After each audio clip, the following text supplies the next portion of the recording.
In a world where most people watch movies and then forget about them, these brave heroes join forces to watch them again and then talk about them. Join them in their epic journey as they go back in time, a decade and beyond, to revisit and break down films from a vast array of genres. Do these movies hold up over time? Are they classics?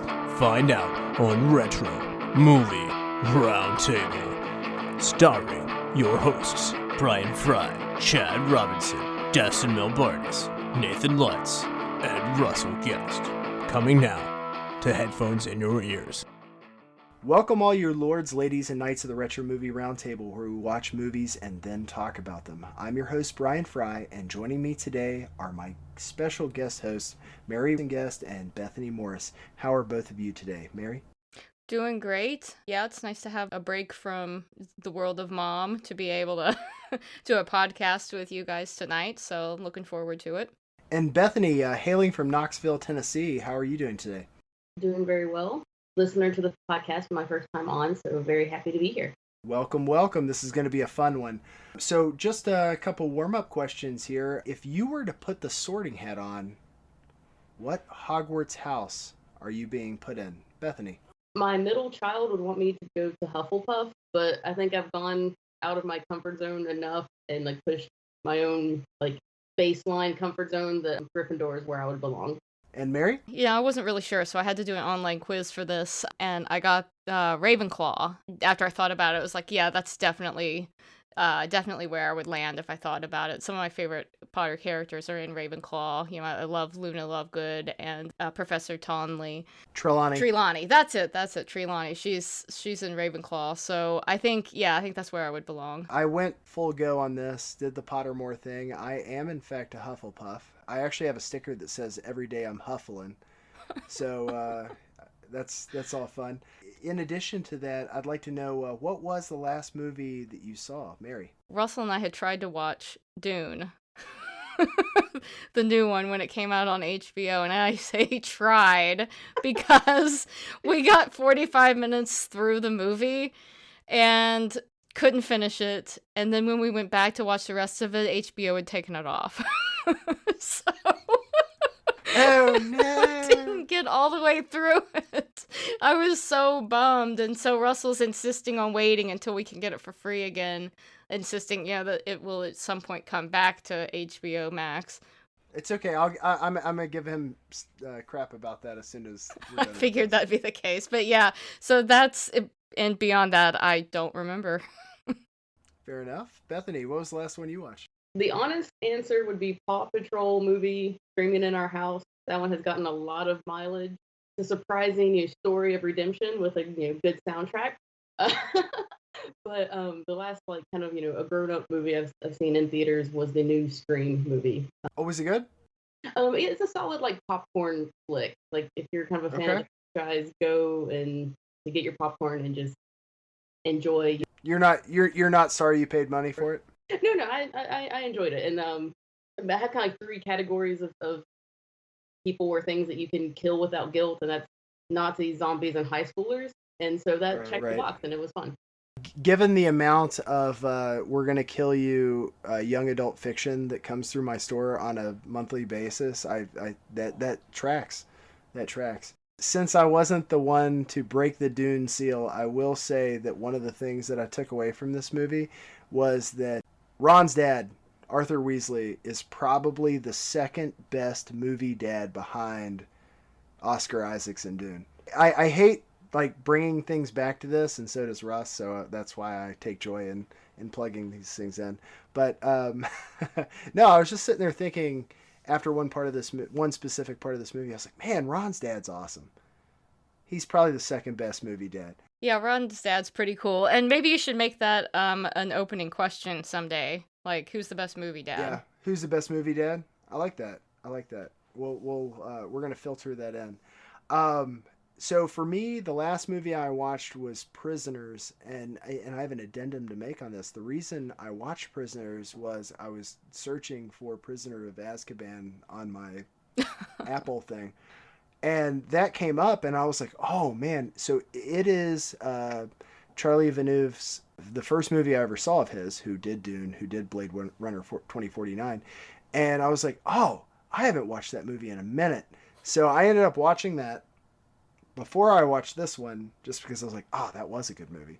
So that ended up being, outside of Prisoner of Azkaban, that was the last movie I saw. All right, well, we're going to go ahead and reintroduce Harry Potter and the Prisoner of Azkaban to you guys. And Mary, if you want to take over. So this movie stars Daniel Radcliffe, Rupert Grint, Emma Watson, Robbie Coltrane, Michael Gambon, Richard Griffiths, Gary Oldman, and Alan Rickman. It was released in 2004, and it grossed $249 million. The place in the box office for that year was number 6. It's right behind The Incredibles at number 5, and right ahead of The Day After Tomorrow at number 7. The number 1 movie that year was Shrek 2. The IMDb rating was 7.9. Tomato Meter gave it a 90% and an audience score of 86. It had 2 nominations for Academy Awards, one for Best Original Music Score and one for Best Visual Effects.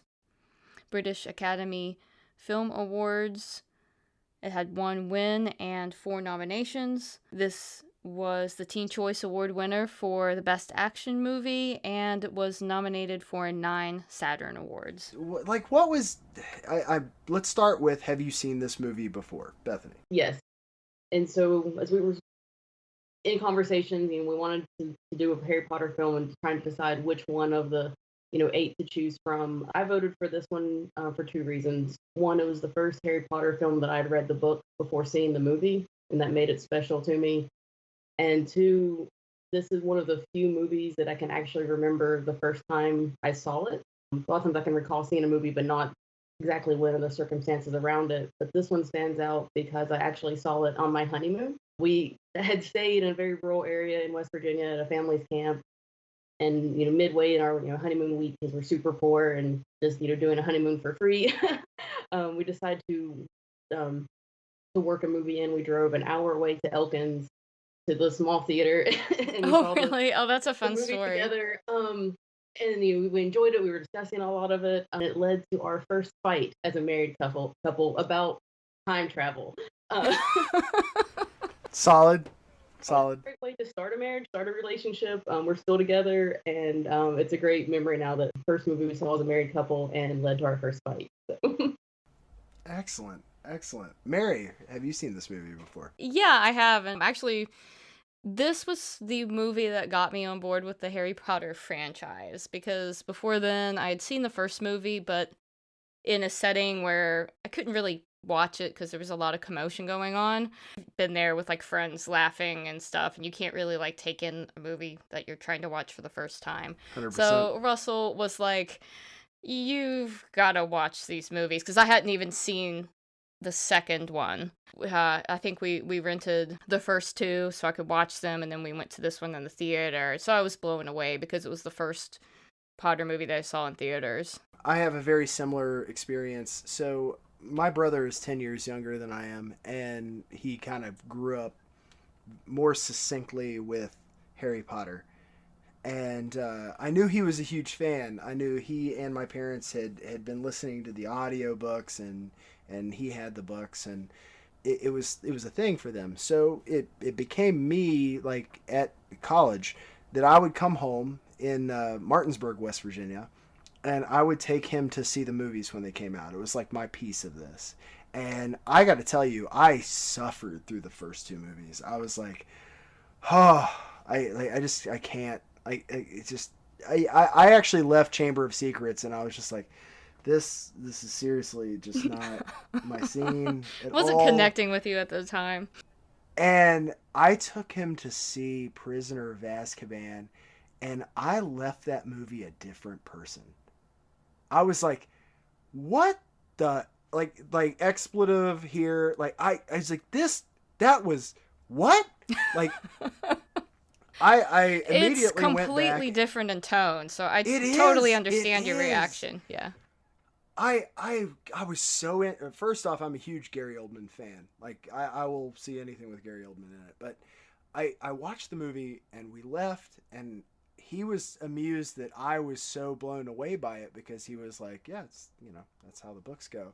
So at that point, I felt completely like I have to read these books. I still suffered through book 1 and 2 reading them. They did the films justice in that way because they were equally as boring and young and too young for me. I'm sorry, not boring. Too young for me. They were equally as too young for me. There was a huge step up for Prisoner of Azkaban that made this movie more accessible to the generation that missed Harry Potter. And this is where it started for me. I started reading the books at this point. So, what were your expectations coming into it this time, Mary? I mean, I knew this was probably my favorite Harry Potter film.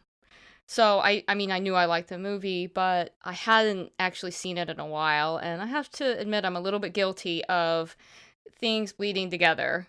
Like, was there some stuff from the 4th movie that I was kind of thinking was in this one? Yeah, I kind of had a little bit of that going on. And I think that just having learned so much about the making of film as the course of Russell, starting this podcast and you guys like bringing all these awesome movies to my awareness, I was really struck by. You can say some of them sucked. It's What? okay. I know. I know we've probably made you suffer through at least one. There's at least one that you're like, I hate. I'm pretty sure there was one that Chad was like, "Don't watch this one. This was not for you." It was one of his horror movie picks. Yeah, he knows I do not like gross out kind of stuff, so I can trust Chad. If Chad says do not watch this, I'm gonna take his opinion on that. I appreciate you glossing over it, but I'm sitting here thinking like I've had more than one that we've watched where I'm like, so. Well, that may be true, but there's some awesome movies that I would have never seen otherwise. So I have to give you guys credit for that. That is say, yep. So in kind of watching this with a more critical eye, I started to really appreciate the art that went into this film and what the director brought to the table, because I think it elevates it above the 2 movies that came before it. So I'm glad I got a chance to really look at that closely. Absolutely. And Bethany? I have pretty high expectations. This is a franchise that I don't get too far away from. My family, my immediate family, my husband and I were big fans of the films and the books and the theme park. I mean, the whole thing. Actually, in the time between Christmas and New Year's, when you have that little bit of downtime, we rewatched the entire film franchise from film 1 to 7.5, 8, however they count them. So I had the high expectations. Just that it's something that I enjoy, but knowing I was preparing for this podcast, I did want to give it a more studied eye. You paid a little more attention to the soundtrack, to the cinematography, to the directing. That before it's just something that I consumed purely for the pleasure of it. And I found that it held up well under scrutiny, and it wasn't just my kind of fondness for the material. And it was nice. Like, hey, you feel validated for enjoying it. Like, oh, it really is good. It's not that I like it, but it really is good. Mary, was there anything on this time through that changed your perspective of it, or did it just reinforce? It kind of reinforced my perspective, and this is one of those beautiful movies that I find something new in each time I watch it. So I pick up on details that I might have missed in previous viewings, and that is something that really makes me love a movie. Agreed. Bethany, did you have any epiphanies on this one? Because we watched all the films together, I was able to pick up some little things they did in this film that would play more importance in later films, and how they carried through. Could really appreciate the continuity of it, maybe in a way that you don't when you only watch a film, with a couple years separating it. Gotcha. Yeah, good point. And Mary, do you feel like it still holds up? Like there's nothing in this that you're like, that's super dated? Oh, I definitely have something that I want to talk about for Change One Thing. Okay. But in the spirit of the film, I could go ahead and cover that now if you'd like. No. Save it. Barbie, Saving it. I am Mr. Like, I want this to come out of my mouth right now, but it's part of my end result. So, Bethany, do you have anything in terms of how this holds up? I mean, just minor plot holes. It's such a glaring thing that it's not even a translation from book to movie. It's just Lumos Maxima. Yeah, when they open and he's practicing magic under the blanket, and then within 5 minutes they're like, "Oh, you're worried you're going to get expelled for inadvertently using magic." I'm like, "You guys, just did it." I walked into the theater with that one. Like, I went in with my brother, and I'm sitting there remembering the fact that I hated the first two films. I shouldn't say hate. I was not in the headspace to enjoy the first two films, and I'm like, this guy right here is just asking for it. Like, look at him just to tick off his aunt and uncle. He's just doing it. And obviously, as the movie went on, I was just like, all right, well, I guess they picked him up in a flying car in the last movie, so it's fine. It's the president of all magic shows up and says, you blew up your aunt. It's good. You're good. Oh, forgiven. Yeah, I thought you were going to talk about, there's a scene where, and Russell was popped in for like a couple minutes while I was watching it, and then he pointed that out, and then I couldn't get my mind off of it. Harry Potter walks into McGonagall, and the one guy are talking with the owner of the pub. Invisibility cloak. The invisibility cloak. Yes, he walks in the room with that on, and she closes the door behind Harry. Harry's in the room with a closed door. How does he get out without them knowing? I have not been able to get my head past that. Let's talk about how there's ghouls and ghosts and bewitchments abound. I mean, I think that once you put enough magic into a space, i.e. Hogwarts, Hogsmeade, any place where witch and wizards congregate en masse, I feel like it becomes, and Russell enjoy this, it becomes a Kevin Garnett, anything is possible.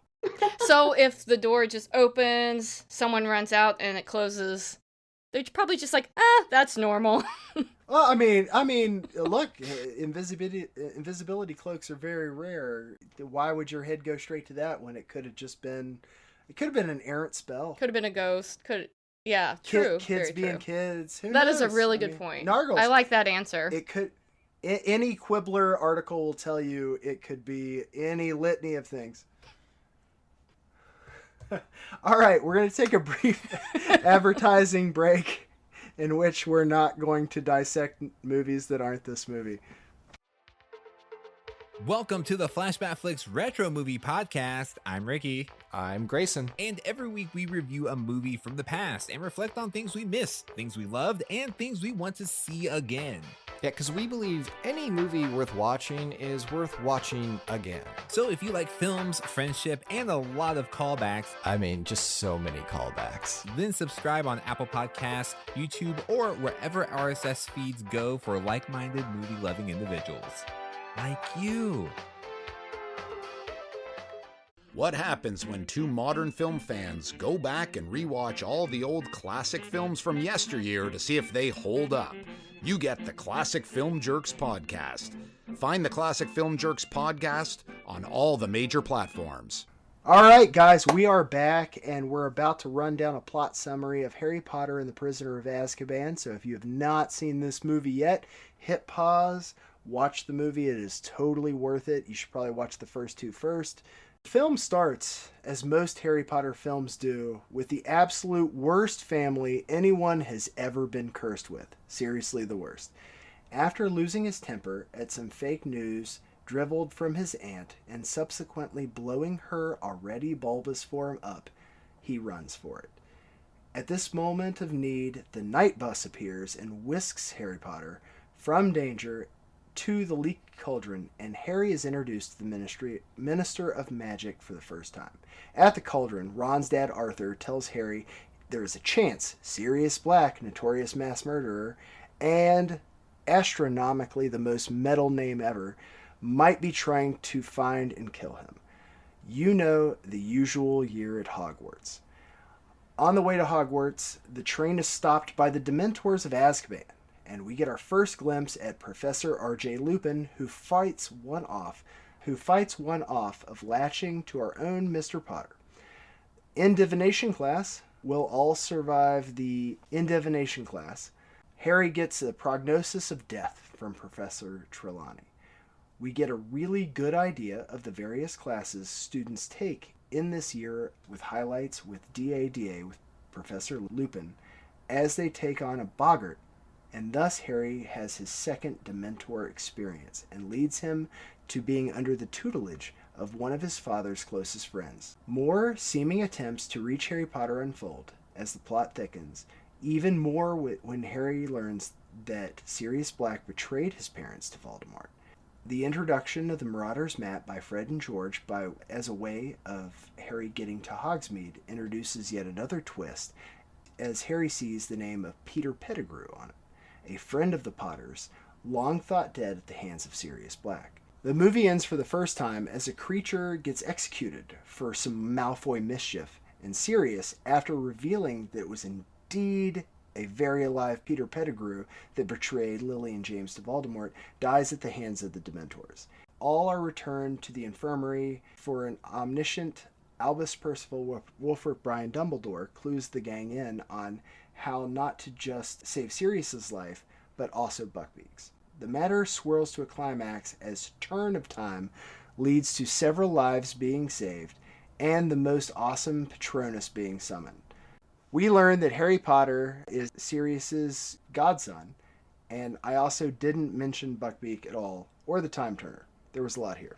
Yeah, it's a really hard movie to do. I think you did a fine job. It's a lot to unpack. Let's talk about characters. I'll start with Aunt Marge. Aunt Ferris, she still scared me from where she played Matilda, or played the Trunchbull in Matilda. I was just like, she's the same terrifying, woman. That's her? I didn't realize that. So that was one of my first impressions when the movie starts, and I was like, she's still large and scary and mean, so...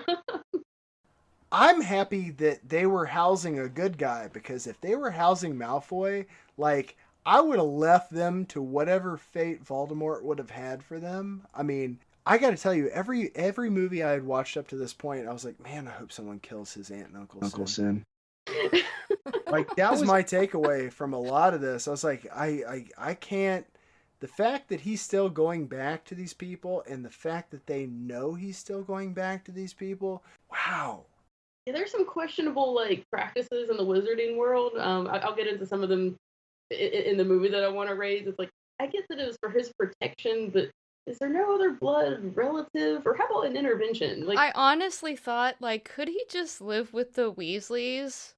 They would be fine with yet another kid. That would be fine. At some point, he does just live with them, right? I don't know if there's a latter piece where they talk about what happened to Potter's, the grandparents. I don't know what happened to the grandparents. I don't know if she ever addresses this, but I'm like, this is nuts. Sirius Black even says at one point, I was always welcome at the Potters.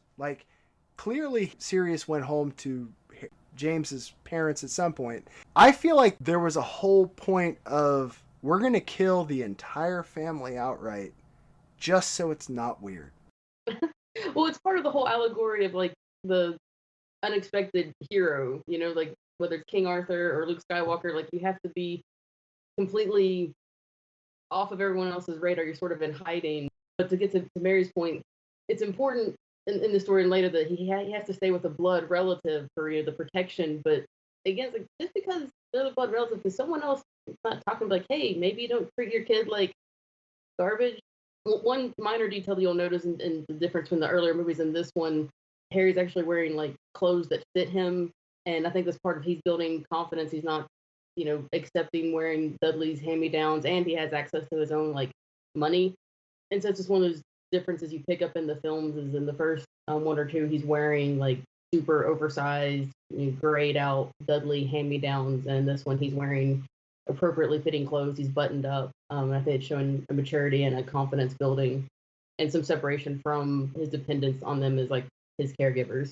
Oh, 100%. Lily's parents, I'm Petunia's parents, feasibly still alive. They were proud they had a witch in the family. So I'm like, maybe there instead of, like, these are terrible people. Like, these people exist and they're awful and you knew about it. And I understand that he's a better person because of it, but there's damage. There's damage being done. My intro to Harry Potter was like, wizards don't care what happens to this kid. He's a savior, but we're going to put him in this crapshoot.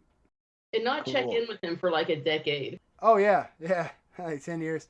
Yeah, I'm wondering if there's something that kind of was empowering to Harry, though, because when he decided to leave, it was his choosing, so maybe people wanted him to get old enough to where he wanted to make that decision on his own. That's the only kind of justification I could come up with for this odd situation.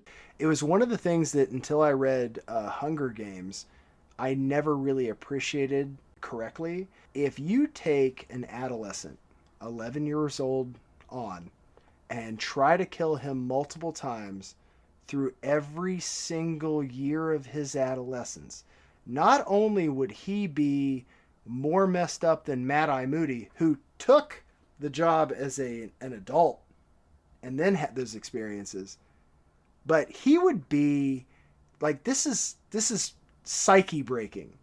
You had 8 of your formative years of someone trying to murder you all the time. End of Hunger Games, it was 3 years, and she is a mess. She's a hermit. She lives in a closet.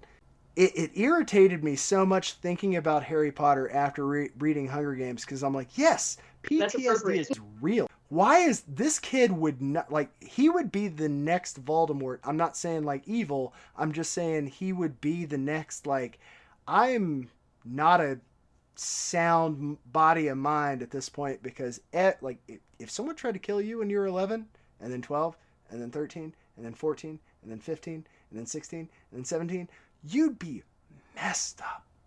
Well, in fact, we're sort of ignoring the fact that he essentially killed someone his first year. True. Yeah. Haha. Everybody Your coming face after melted. you. Yeah.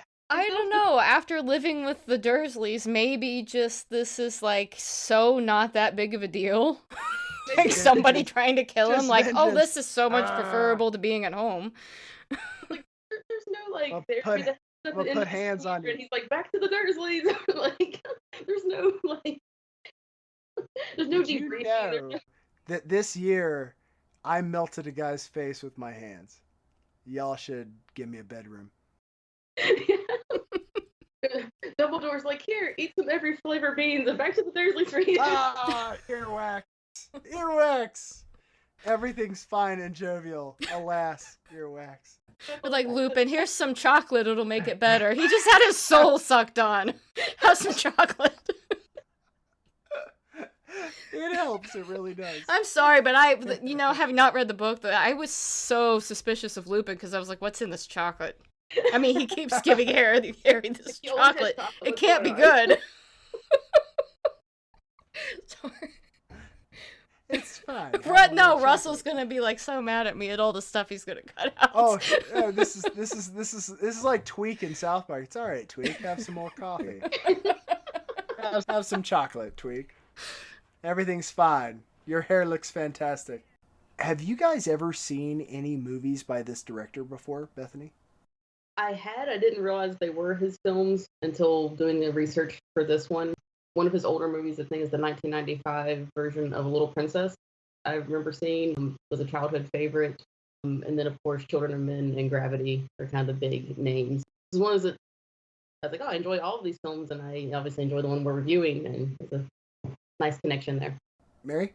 I've seen Children of Men. I think that's the only one of his that I've seen other than this. But I was so impressed at the way the director approached making this a more mature movie, as Harry and the other main characters are growing up.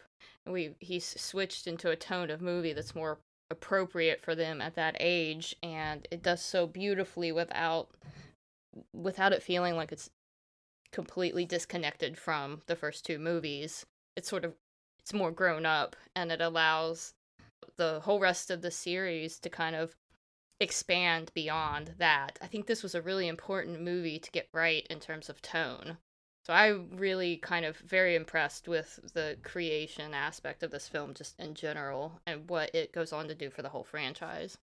I 100% agree with you on this. I do think there is a disconnect in terms of if you were to watch every single Harry Potter movie seamlessly, there is a huge, like, you're changing tracks with this movie, based on the light-hearted world of magic that came from movies 1 and 2 to this one.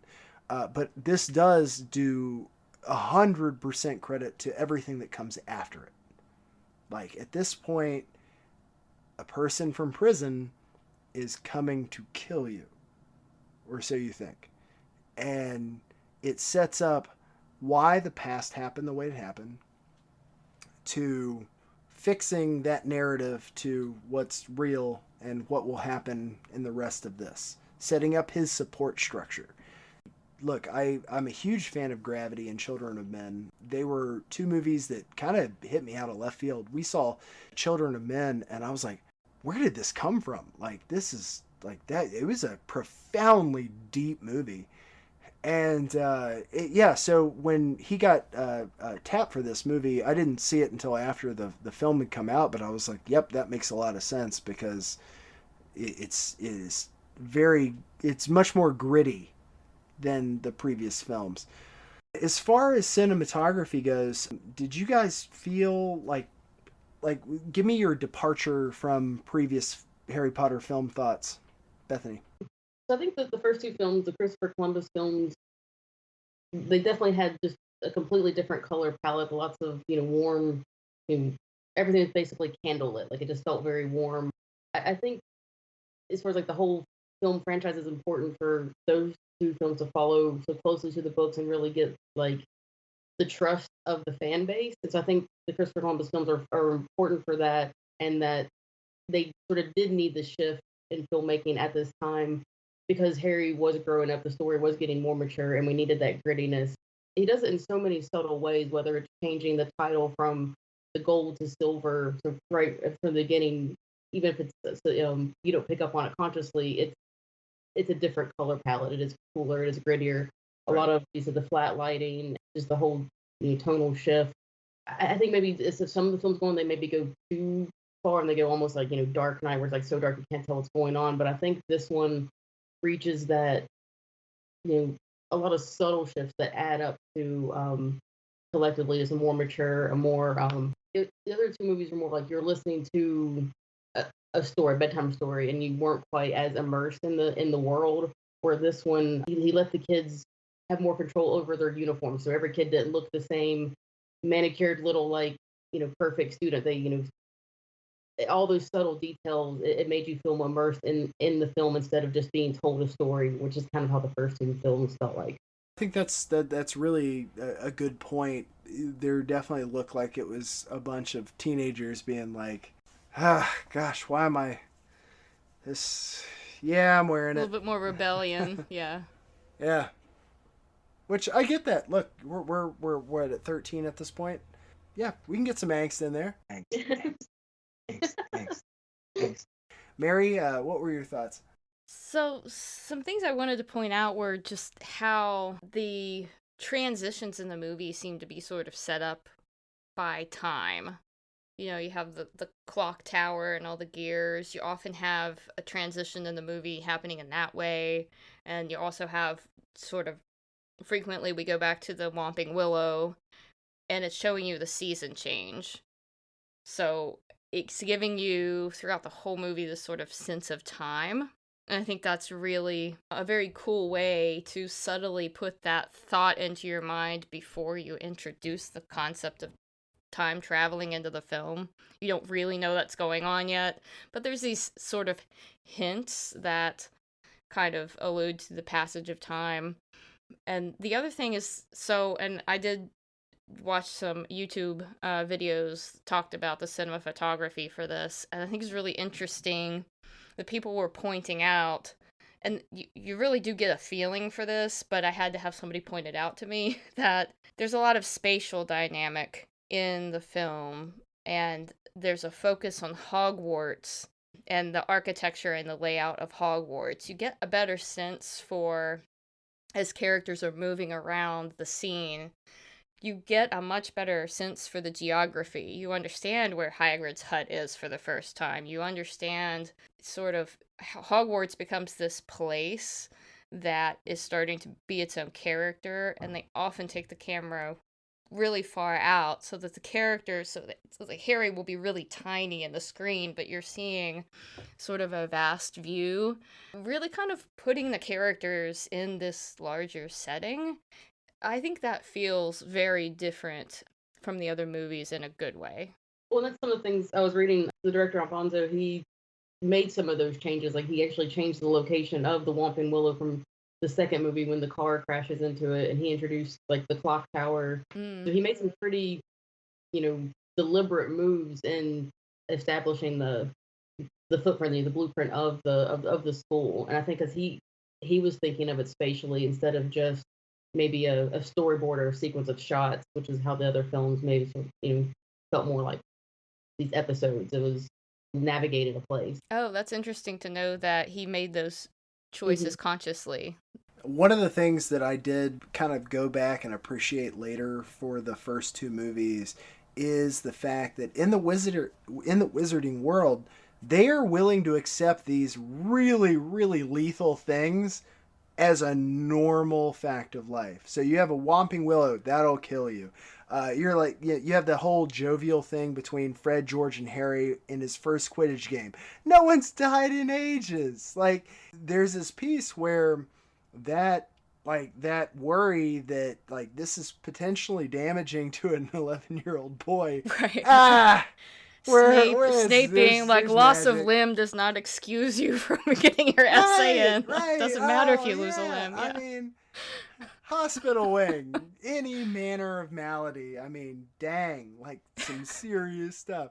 So it becomes one of those things that I really started to appreciate starting with this movie, that you're like, Ron, look where you are. Oh, crap. I'm at the tree that could kill me on school property. Like, nuts! And a deliberately planted tree for its lethal properties, like. Right, for its lethal properties. To help a werewolf student. To help a werewolf student have a place to. He needs a safe space. And we're going to plant a killer tree to make sure you don't accidentally wander into the werewolf. The killer werewolf. That's awesome. I love the mentality there. That's phenomenal. The unsupervised werewolf, by the way. Like, you have a child with a chronic medical condition they put in a shack and just watch him. except for his friends who unlawfully become animagi in order to help him control himself. Where was this school, guys? Where was this school? I want to go to this school. I want to go to the school where we could just do absolute lunacy under the tutelage of a guy who's brilliant and also a little nuts too. And you're just like, it'll all be fine. Yeah, it's good. It's all good. I feel like at some point that clicked with me, and I'm like, I love the insanity of this. Like, the way that none of this would ever fly in anything other than a magical world where literally stuff could happen at any point in time. And I am saying stuff instead of the other word. But seriously, like, wow, the level of crap happens in this world is wild. But if it happens to Malfoy, it's not okay. No, not okay at all. I gotta tell you, I'll watch Emma Watson punch him in the face on repeat. I just like, that's a good hit. That was a good write. I mean, I was proud of her. I do love how she got to see herself do it. That's true. No, yeah, it's like that's quality replay. It's like, oh, that's a good hit. He's going the time turtles back and forth over. Watch and it over. several times. Yeah. Guys, watch this. Guys. One more time. Watch his nose break. Watch his nose break. That was one of my notes is that, like, the wizarding world, like, if there is a delightfully chaotic way to achieve the same result, they go for that. Like, you don't just have a bus that picks people up. You have a triple-decker purple bus with a chandelier in the middle, because why not? 100%. Like, that's the... I feel like whatever happened in J.K. Rowling's mind to create this world, that nonsense happens in my mind, and I just thought it was alone for years. I was just like, okay, you know those weird things you think, and you're like, shut up, brain. She didn't tell it to shut up, and then she wrote a book, and it was amazing, and shame on you. Yeah, there you go. So, absolutely. So another thing about the cinematography is the long shot. The director loves long shots, and there's some really cool ones in this. The scene in the leaky cauldron, you have to hand it to those actors. You know, for the most part, it's Harry and Ron's dad. That's a beautifully crafted shot with the two of them moving into different locations of the leaky cauldron to talk in privacy. And every time they, like, reposition, they have, like, Sirius's poster, like, framed in between them. That is just, if you think about what would have gone into filming that entire shot with no cuts in it, it's just stunning. Like, I watched that several times. I was like, I can't believe they really did this long shot without breaking in that. It's nice. Yeah, first time I saw that, I just thought that's craftsmanship. It's like, that's, Right. It's a craft. And I'll say this, like, I feel like the first two movies did really follow a certain, like, specific frame rate for what you're expecting.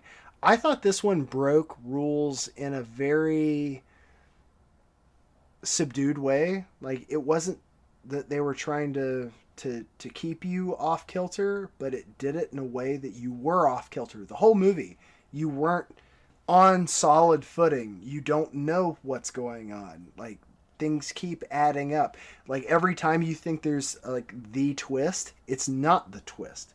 And they did a really good way, or really good job of not only keeping the vibe, the atmosphere of the film very cold to the point where you're like, I am very uncertain. And I feel like it really led to the culmination where Harry really decides to curse Snape. I want to hear this out. I want to know what really happened. Because, I mean, if you're a person who, like, you got some hate in your heart for Sirius Black for a certain amount of time, like, you only get to make that choice based on there's enough wrong here that I have questions, and now I need them answered. And I feel like that's also a turning point for Harry Potter going forward. Yeah, I think that it shows that he's starting to question the things around him, things that he's being told, where before he's been the little kid and he's just kind of been told over and over, you're the boy who lived, you're this hero, and he's been given very little information about his parents, his past, even the wizarding world, like the most basic stuff. He grew up with muggles. He doesn't understand this world. And so now he's starting to ask questions for himself. I won't go, like, too deeply into it because it's one of my superlatives, but I feel like this was the first movie that, with every subsequent movie, has one absolutely indignant or well-placed line that summed up the movie from this point on. Like, just one where I was like, yep, that's it right there. Just something done with such feeling that it hits you. You know, like when you hear a line being uttered and it just, like, it hits you and you're like, wow, that's important. How about wardrobe? You know, we discussed how, you know, the kids have loosened it up. They've got the collars undone. What's our feeling on Hogwarts in year 3?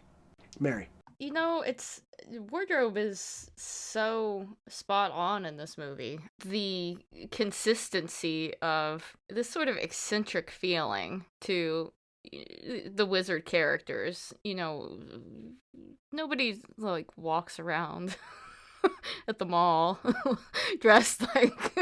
I'm not really talking about the uniforms, but everybody has their own sort of eccentric look about them, and I think that is just so fun. Spot on. It feels really suiting to the characters, just as a general comment. But you have wonderful wardrobe moments, like, Sirius Black looks like he crawled out of a prison. Like, there's nothing sort of that makes you in any way question or take you out of what's going on in the movie. It's just so beautifully put together.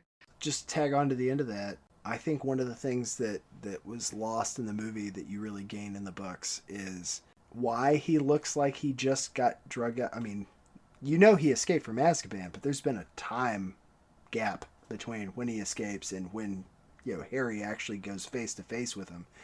It's that time gap that he literally stopped for nothing to get to Harry Potter and to get to Peter Pettigrew, and why. And that's why he still looks like that. Well, yeah, he's running around in animal form, like not going anywhere to take a bath or anything. Well, it's more, it's magic. You can fix teeth, you can fix hair, you can fix, it's magic. So it's more the single-minded, like, I have to get here because my godson's best friend has a rat that killed his parents. Like, to put it succinctly. Right. Okay, so I just have a question about that. I have to ask. That creeps me out so much that the Weasleys just had Peter Pettigrew living with them. Who knows? He could have, been watching the kids, undress or take a bath. It's like, what? One, again, books, but again, I don't know. Book people maybe clarify this for me because it keeps me up at night. they address it in a very minor way that makes it maybe not as creepy as that, but so if a rat gets in our house, that would be horrible in its own, but then I'm going to be thinking, is it a man? Is it a person? Is it really a person? Is this a person? Is it Peter Pettigrew? It's dead. Whatever it is, it's dead. Uncommonly long for a Is it missing a toe? Check and see if it's missing a toe. David, if it's missing anything, it's probably a wizard. There's a wizard war happening right now. It's missing part of its tail because there's a wizard war. 100%. Things Muggles worry about. I like it. I'll just add on to the wardrobe comment. What I said about the uniforms that the director gave have the extras, the students more leeway in their, how they wore their uniforms, so that lended some authenticity.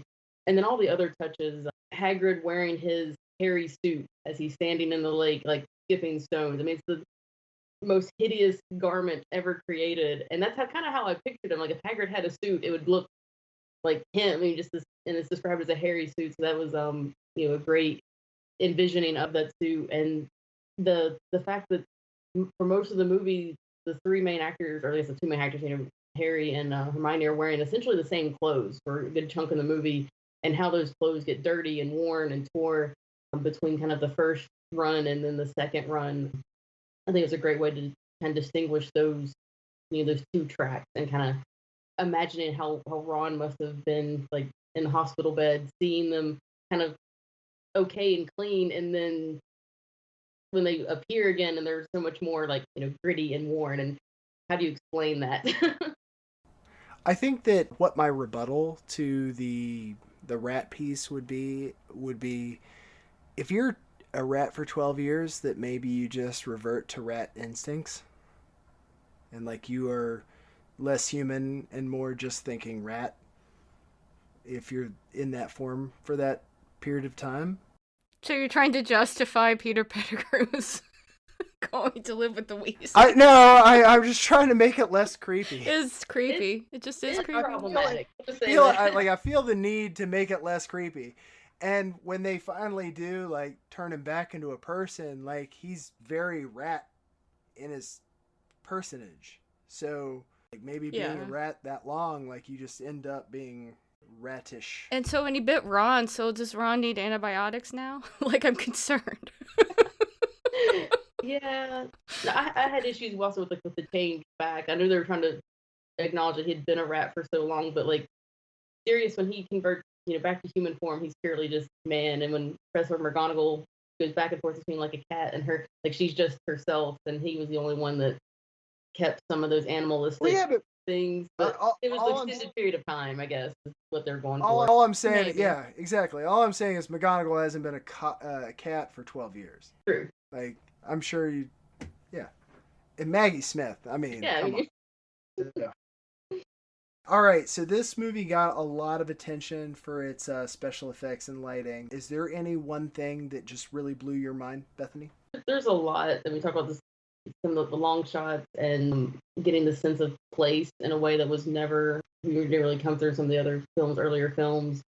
As go on, it's just different kind of in every way. It established an atmosphere all its own. Yeah, I think it's a really beautiful movie in the way that it's shot, and I think that a lot of the technology that went into it was really well executed. Like Buckbeak is beautiful, so well done, but Lupin not so much. I feel like we should have seen a little less of Lupin transforming, because maybe people thought it looked good at the time, and now, it's kind of like, Sirius, we don't ever see him transform. So I feel like that's more successful. We just all of a sudden see him and he's in his wolf version. Right. We're not actually seeing Sirius transform into animal. And it's actually the same thing with Peter Pettigrew. They kind of shove him into the wall with the moment when he transforms, keeping them from having to do the technical feat of showing him turning from a rat into a human. I think that they should have used that same level of thoughtfulness for when Lupin transforms, because I think it would have aged a little bit better. Okay. Yeah, I think they're going to show the conflict of his transforming, but it was tough to be on screen kind of uninterrupted that long. Yeah. And I think they did a good job of filming things, in Scotland, kind of on location, and actually building Hagrid's hut. I know on this podcast you guys talk a lot about the practical effects and the value that having something tangible you can hold up, and then the special effects on top of that. So I think they had enough built in, and they relied so much on where they could things physically in the environment, and then the special effects were a tool and not just the sole engine of the movie. I thought it was super interesting. Like, I know they go more into this in the book than they do in the movie, but I also think it's interesting that with the absence of James Potter, Sirius having to control Lupin on his own. Like, the whole idea of them all becoming Animagi was that Peter Pettigrew hit the knot on the tree to open the door to get Padfoot and Prongs the ability to get Mooney into the thing, given that you have a stag and a dog. So knowing that piece, like watching Sirius still trying to do what it used to take two to do, was an emotional piece in that. Like, he's going to bat for Harry. It weakened him to enough to the point where he couldn't fight off Dementors at that point, even though he sort of won. Mm-hmm. And I felt like that was also an emotional piece of the movie, like watching, Sirius really go to bat, even though he's gone through 12 years, not unlike, Harry's 12 years. Harry's done it from a young person standpoint, what Sirius has done from an adult standpoint with, Dementors and real horror. So anyway, it became one of those things where I was seeing parallels between, the torture that the heroes are really going through in order to still do heroic things in the end. Yeah, I hadn't thought about Sirius trying to control Lupin on his own without James, and that's a very poignant piece. So as a non-book reader, I actually didn't realize that that's how they got Lupin to, be isolated inside the Whomping Willow when it's a full moon. I didn't understand, what all went into that. Yeah, basically you have two bouncers. Yeah. Which were Sirius and James as a dog and a stag. And then you have Pettigrew, who was the gatekeeper, something small enough to get past the Whomping Willow to pacify it. And then they would basically corral Lupin into the Shrieking Shack.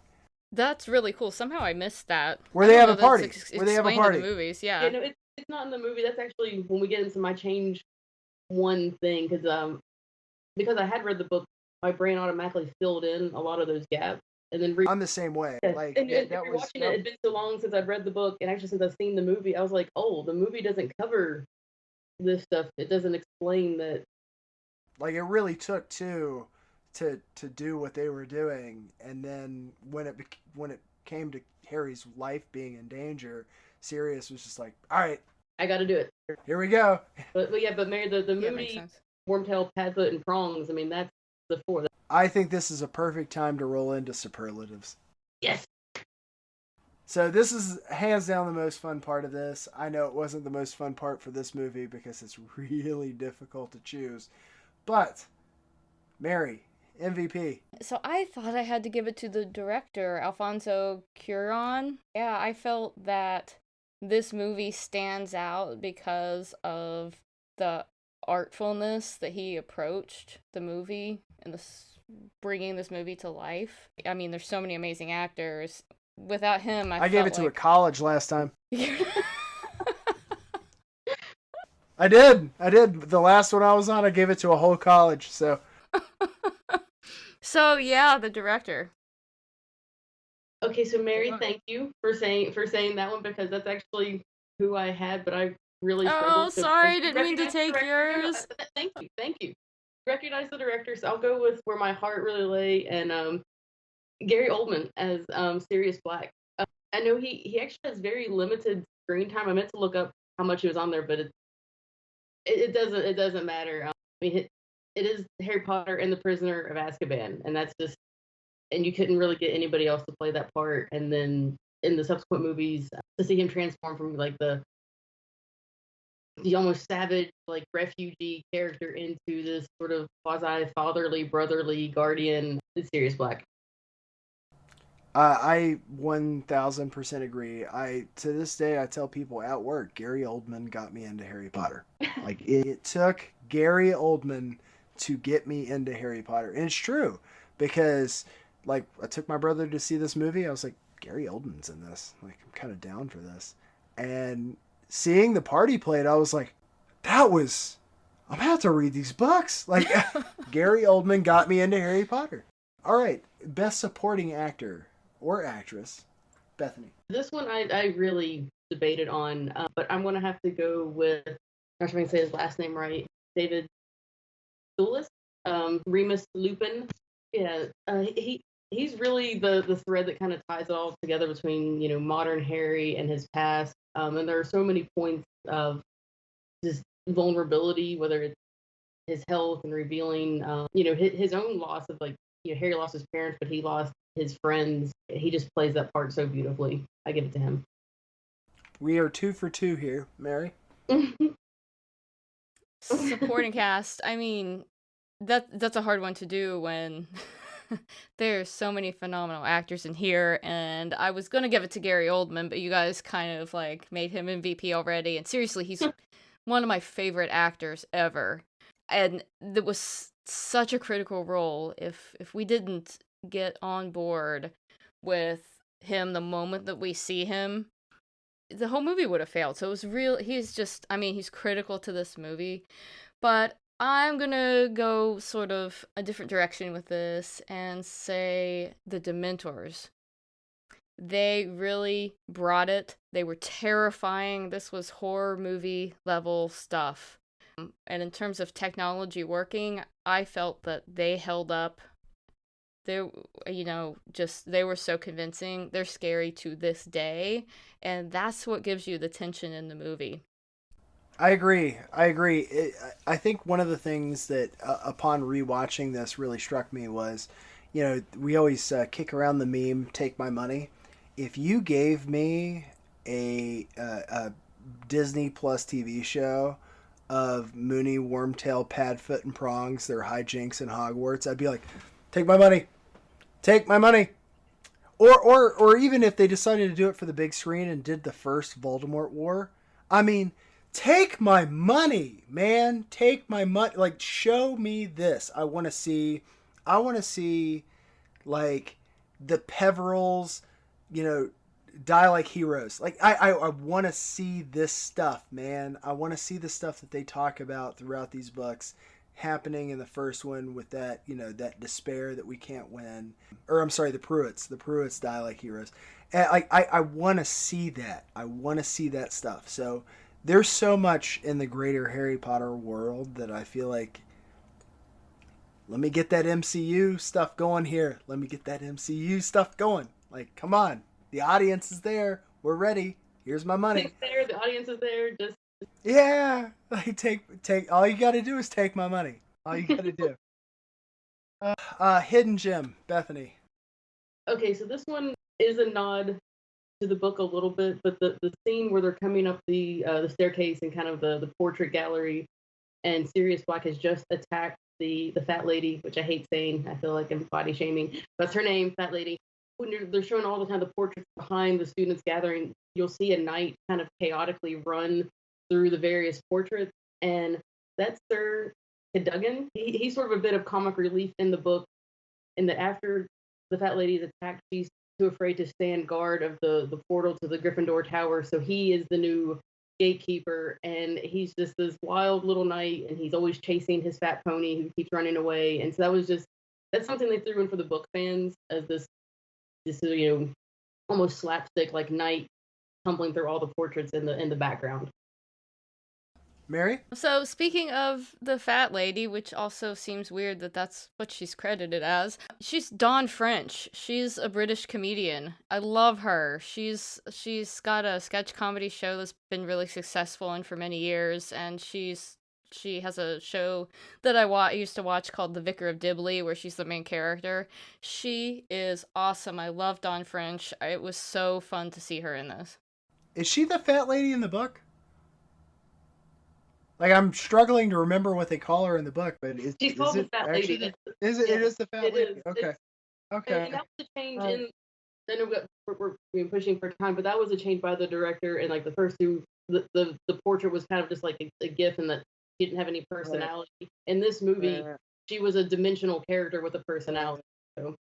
I think that it may have happened during our freeze frame, but what my hidden gem was initially the double toil and trouble.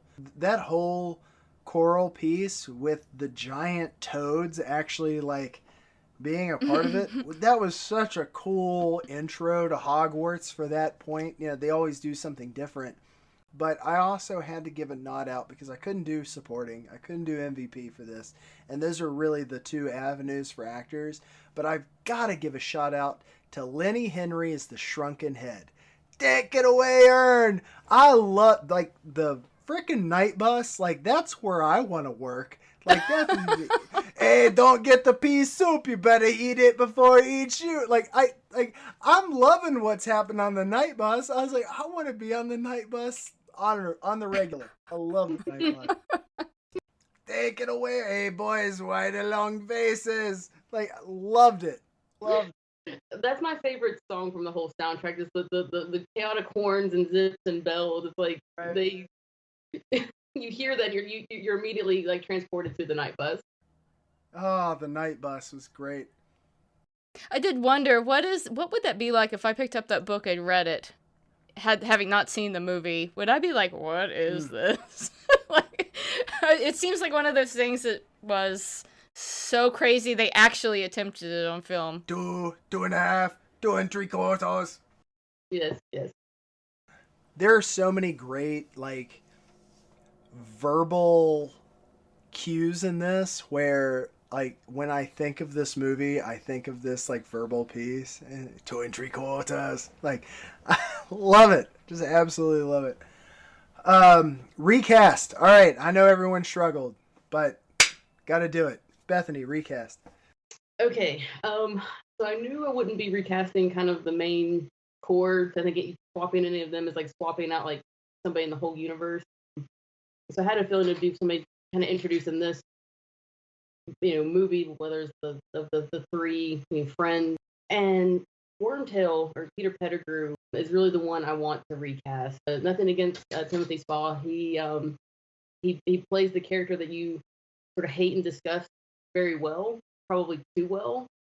And my thought is that if Peter or your Wormtail, he had to have something, whether it was like a pity or a vulnerability, that would make Remus and Luke, or Remus and Sirius and James, be his friend. And there was nothing likable whenever he becomes human form. Right. So I tried to think about British actors of the same age, who was somebody that could likely have been recast. And I think Toby Jones could have brought something, just that little thread of, kind of the same way like, Gollum or Smeagol, you Right. feel from a little bit, like it's all these horrible things he does, and you're cowardly or spiteful, whatever, but there's that little thread that, not redeeming, but like a vulnerability, or like you pity this character, and I want Wormtail to have that, and I just felt like that was a little bit of warmth. Yeah. So that was just the one. Like I think Timothy Spall just did too well in that. Like I just hate Wormtail. There's nothing that, and so then it's like, well, it's almost unbelievable that he would have been your childhood friends with the other three. Right. Yeah, I that's a really good point, that it does seem difficult to imagine him friends with the other guys. Yeah. Recast Mary.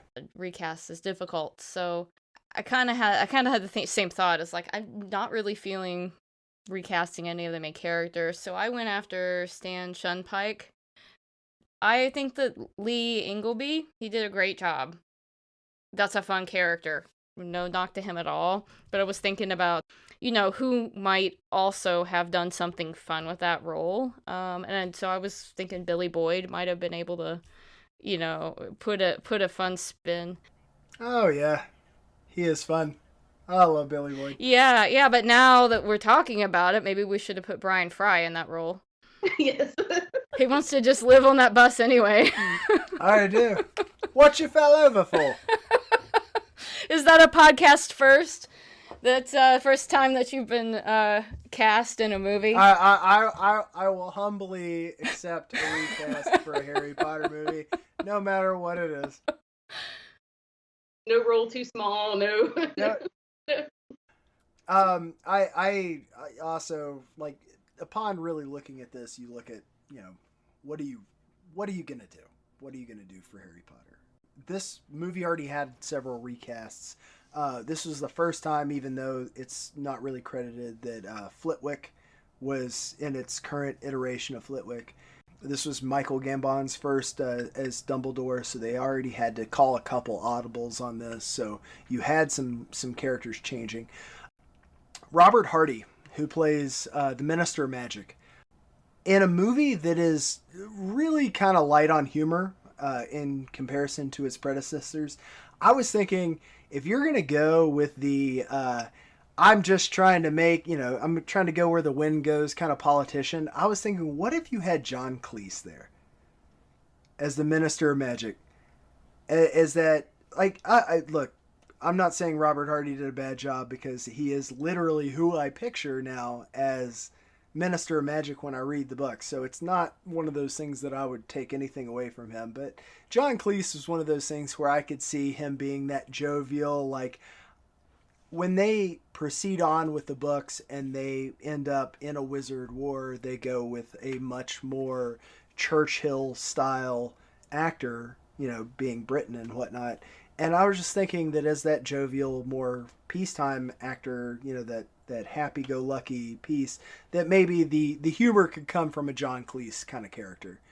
The only other thing that I really had hit me was Walden McNair is unaccredited as a character in this, but he's the executioner in the book. It just says the executioner in the film's credits. So Peter Best does this.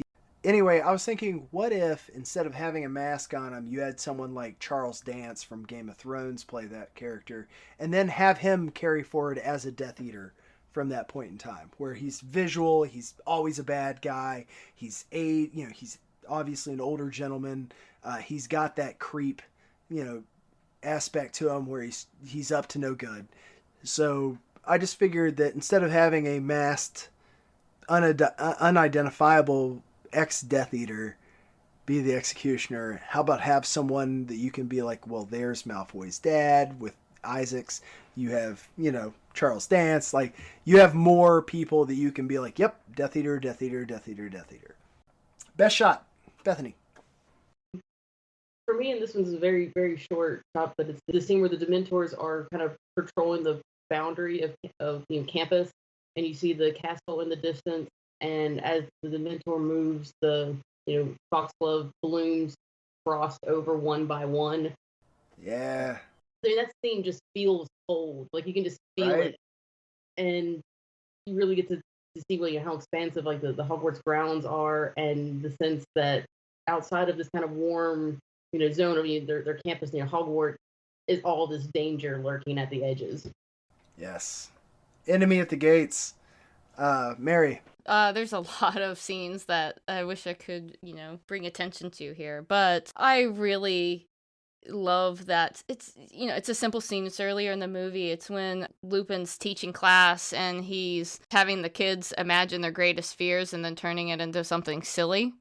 Mm-hmm. I think that is so much fun, seeing which each kid, what each kid is going to do. Like, Ron puts the roller skates on the spider, and like it kind of culminates in this like really revealing moment where Lupin gets in front of Harry so that it reflects his fear, and it's a full moon.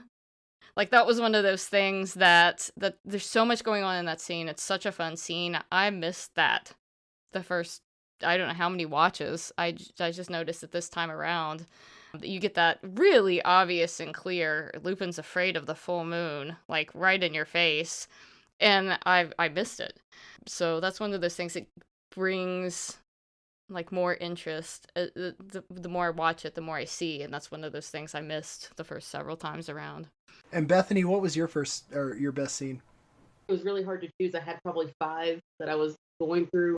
But I love the exchange of where Harry is following the map at night through the corridor, and you have the portraits, telling him, turn the light off, and then the exchange between Professor Snape and Professor Lupin.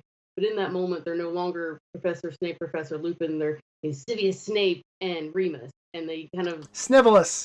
Yeah, they revert back to like their kind of adolescent, rivalry, and the map is this core, artifact that's like in between them, and I just love that exchange. And Mary, did you have a best shot?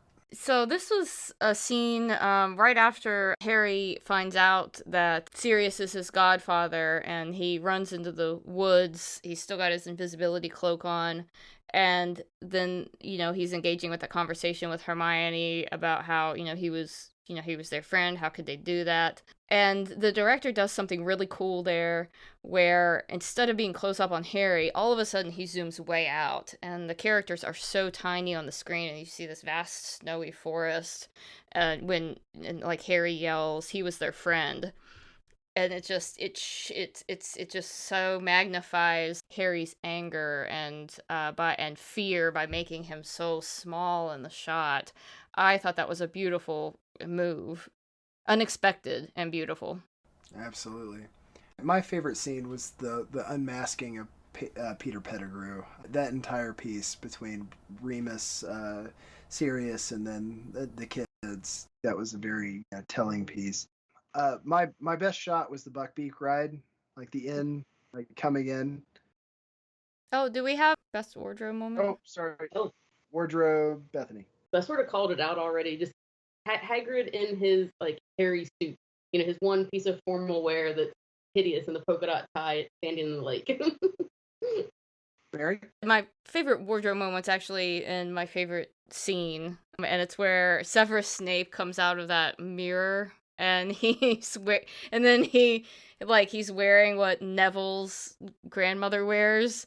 I loved it. Alan Rickman played it awesome.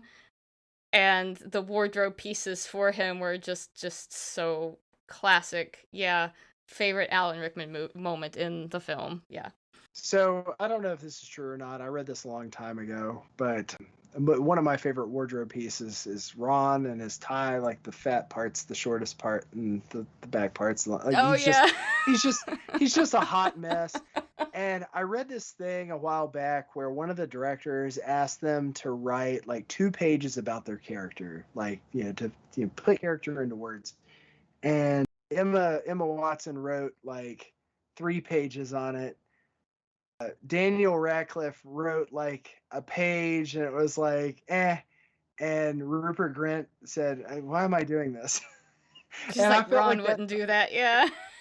Exactly. And it was so good. Understandable. Change one thing, Bethany. Yes. Change one thing is one of my favorite scenes. It's that kind of reveal scene in the Shrieking Shack, and I love the dialogue between all the actors and the kind of revisiting their childhood rivalries between Severus, Remus, and Sirius. But I thought that was an opportunity where they could have explained more about who they were as children, Mooney, Wormtail, Padfoot, and Prongs. And for once, it wouldn't have been just like a monologue for the sake of a monologue. It could have been them explaining to Harry more who they were in the map, and just give us a little bit more for the non-book fans, purely for the movie fans, and that just give me a little bit more and give the book to them. Yeah. So I hate to be this way, but it's the very last frame of the movie where Harry's zooming away on his new broom, and it's a freeze frame of his face. Just like, cut it. Just don't. Yeah. Just let him fly away. You got a cool broomstick. Like, that was I seriously in my notes. Like, can we A freeze frame of his face while he's of cut that stuff would have been. Oh yes, my gosh, cut that. I completely agree. To Bethany's point though, I would have liked to have seen Gary Oldman in more of the movie. Like, if you know how in Goblet of Fire you keep getting these segues of his dreams to what Voldemort's up to and whatnot. It would have been cool if maybe using the Arthur warning him or whatever as a segue to like him actually escaping Azkaban, like him getting out and that sort of piece. Like, I think that would have been cool to add some of his Exodus piece to it. And yeah. Best quote, Mary. Yeah, I think it's just the dialogue where they're in the hallway and Harry's been caught snooping around, and Snape is asking him what the paper is, and he says professors with a big nose should mind their own business, and Lupin says this parchment was designed to insult anyone who looks at it. It's just perfectly executed. I mean, like, Lupin was on his toes coming up with making that seem like a real thing. He was the clever, Hermione of the original group. So, Bethany. This is one I love the delivery. I love just how deep it cuts. But when Hermione punches Malfoy, she goes, "You foul, loathsome, evil little cockroach." Like, it's just insulting on every level.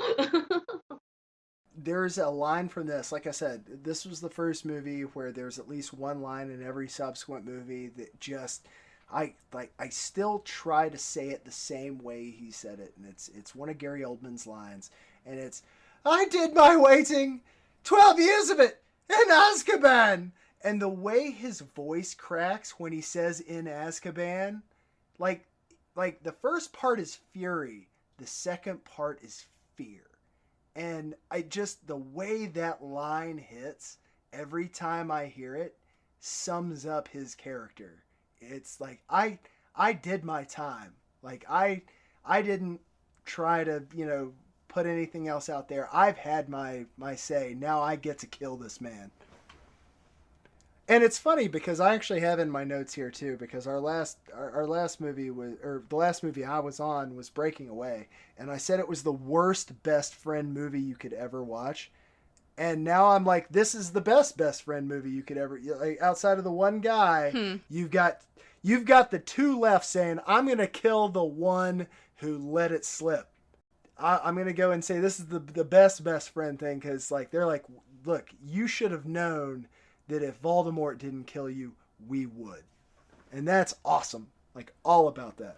Yeah, that's a really awesome moment. I have to add a Dumbledore line in here. I loved when he said, after they're at Hagrid's hut, Harry and Hermione have let Buckbeak go free, and Dumbledore's just like, search the skies if you like. Meanwhile, I'll have a nice cup of tea or a large brandy. It's just so nonchalant because he knew the whole time that he was going to find a way to get Buckbeak out of there, and I love it. All right. On a scale to 1 to 5, using half-point ratings, Bethany, where do you have this fall? I'm going to give it a 5 out of 5. I've already expressed my love for the story, for the content, and then it's just a good movie. It's well executed. It's well everything, wardrobe, soundtrack, acted. It's a solid movie. Excellent. Mary? I'm going to do a half star. I'm going to do 4.5, and that's 100% on that very last frame of the film. And that's on the editors. If it wasn't for that, why did you let that happen? Movie. I'll agree. In terms of a very well-rounded, amazing film, to end it like that, I was like, that was a mistake, but I don't get why they did with the blur frame where in the rest of the movie, agree. a blurred face is terrible. That means it's the Dementor sucking your soul out. I agree. Like, don't end on a face blur. Like, that's terrible. I get it. It's really fast. I get it. It's really fast. But, I mean, yeah, it's a nice broom. We know that. Yeah. It's a really nice broom. I gave this a 4-star just because I boycott 0.5s. This is a great movie. This actually might be the best of the Harry Potters. I take so much umbrage, no pun intended, with some of the stuff that they do in the last 2 movies. Some of the things they leave out, that I think this actually might be my most well-rounded Harry Potter films. But going into that, let's select a movie for next time. Mary, you want to help me out with that? Sure. Movie number 1 is going to be The Coconuts, 1929. During the Florida land bloom, the Marx Brothers run a hotel, auction off some land, thwart a jewelry robbery, and generally act like themselves. Option number 2, Animal Crackers, 1930. Mayhem and zaniness ensue when a valuable painting goes missing during a party in honor of a famed African explorer, Captain Spaulding. Or option 3, Monkey Business, 1931. On a transatlantic crossing, the Marx Brothers get up to their usual antics and manage to annoy just about everyone on board the ship. Okay, well, let's go for Monkey Business.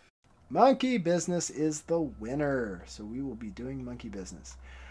Well, I'd like to thank you, Bethany, for joining us, and also you, Mary, and thank you to all you lords, ladies, and knights of the Retro Movie Roundtable.